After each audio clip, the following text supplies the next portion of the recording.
Well, they're not accused of spying. They haven't done any spying. They're accused of not registering as a foreign agent. But, of course, AIPAC doesn't register as a foreign agent either. So, I'm very suspicious of that whole thing and what it's about. Clearly, it's not a case of spying because there's no spy charges brought against them. And yeah, they're just agents of influence, which is just what business is. But we don't even know they're that. And it's also suspicious to me, Alex, that one of them confessed so quickly. It's almost like he's put there to confess. So maybe this... Yeah, like they rolled up a double agent. That's it. So maybe this is just another way of pressuring Russia to keep them sort of on the defensive and sidelined while we proceed with the roll-up of Iran.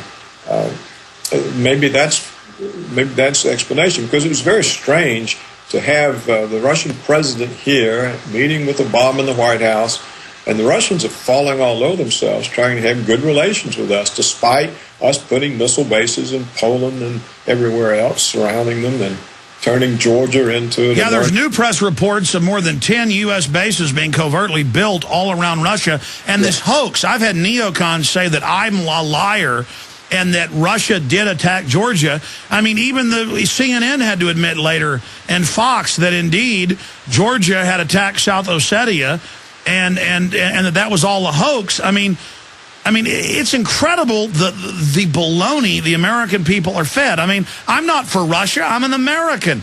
But I mean, I'm not going to sit here and lie and say that Russia attacked Georgia. I mean, it's like saying the moon's made out of cheese. Right. But that's right. And the real question, though, you see, the European Union knows that. The European Union has made it clear that the Georgians, spurred on by the Americans, initiated that war. So why does the European Union continue to support the expansion of NATO? Why does it support the American war in Afghanistan? They have European Union troops under the NATO flag fighting our battles in Afghanistan. So why? See, the real question is, why do all these countries who've got nothing to gain from this and potentially a tremendous amount to lose, why are they giving us the green light? We know why. We know why, and that's one reason the director was snapped up and put in prison decades after his reported crime, is if you've seen the movie Ghost Rider, it's actually based on what's been declassified, that Tony Blair was MI6, and we know there's been a 50-year covert Western program to get the major leaders of Europe elected or compromised, and that much of Europe is run by U.S., British/Israeli puppets. And so that's why Europe goes along, because most of their leaders are actually U.S. intelligence. That's probably the case, or certainly on the payroll. But why Russia and China? I mean, China is a very powerful state. They're our banker. Why do they... Because they made sweetheart deals, as you know, in the 70s to get our industry, and so they're so deeply in bed with corporate interest that they just can't get out of bed. But they have it now. They've got it. They don't need that anymore. They've got it. So maybe it's just they have a very short run time horizon on this particular issue, or maybe it's just tradition. Maybe they just going along. For a century after the Roman Empire fell, the little principalities that grew up, they still put Caesar's head on their coins.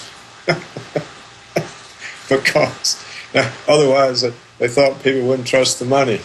So maybe it's something like that everyone thinks that we're a superpower. We're not a superpower. Look, we can't finance our own wars. We can't finance our own government. But we can hold everybody hostage with 50,000 nuclear weapons and bioweapons. Maybe. And they got a lot of secret weapons as well. I mean, that's it. I mean, it's like a bank robber with a gun to your head. And, of course, the very same bank robbers robbing us, but a percentage of Americans still think it's patriotic to kill people. They can't find the country on a map, but it sure feels good. Sure feels good. We're going to take calls when we come back with Dr. Paul Craig Roberts, Infowars.com. I tell you, we got like 5-6 people here making a Oklahoma City bombing film.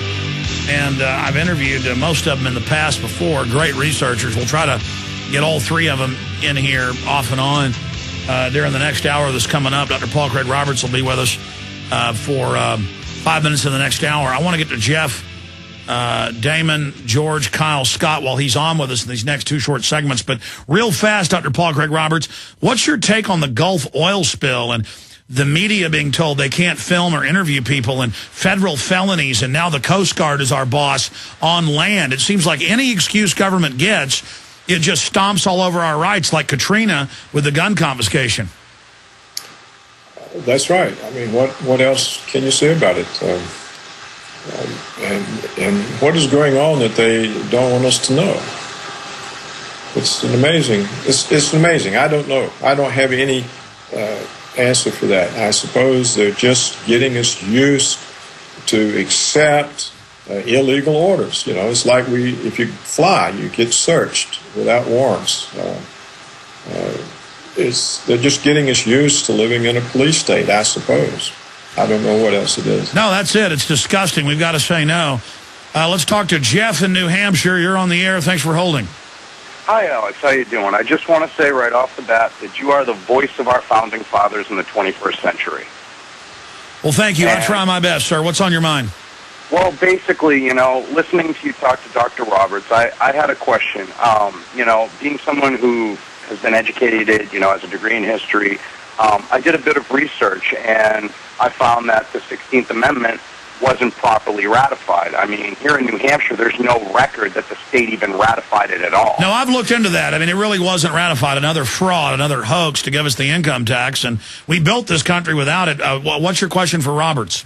Well, what I'm wondering is with the fact that our government is a business, and, a business is there, getting paid for their services, here is our government not acting in our best interest, where the 16th Amendment is an illegal amendment, because of Secretary of State Knox saying, look, hey, it's more than that. It's Declaration of Independence. We got an out-of-control, crook government. I appreciate your call. What do we do about that? I mean, we have the Declaration of Independence. It's not just our right. It's our duty to remove this government and reform it as we see fit. But they've been quietly preparing to call us terrorists ahead of this collapse. They were getting ready for it. It's completely premeditated. I mean, what's your take on that? I mean, what do you do when you know you have a lawless government, Dr. Roberts? Well, if you and I know we can't do much, we can try to tell other people before they arrest us. If everybody knew and didn't like it, then they could revolt. And I think that's where we are. If we want to get rid of this lawless government, it's not going to happen at the ballot box, and it's not going to happen because we get a third party or libertarians. If it happens at all, it's because people catch on and do something about it. And by then, as you say, they may be too powerful force to do anything about it.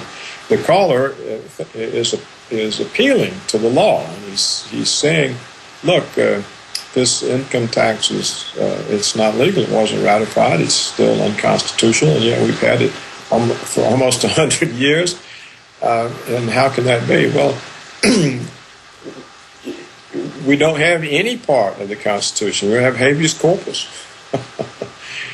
We have laws against torture, American laws.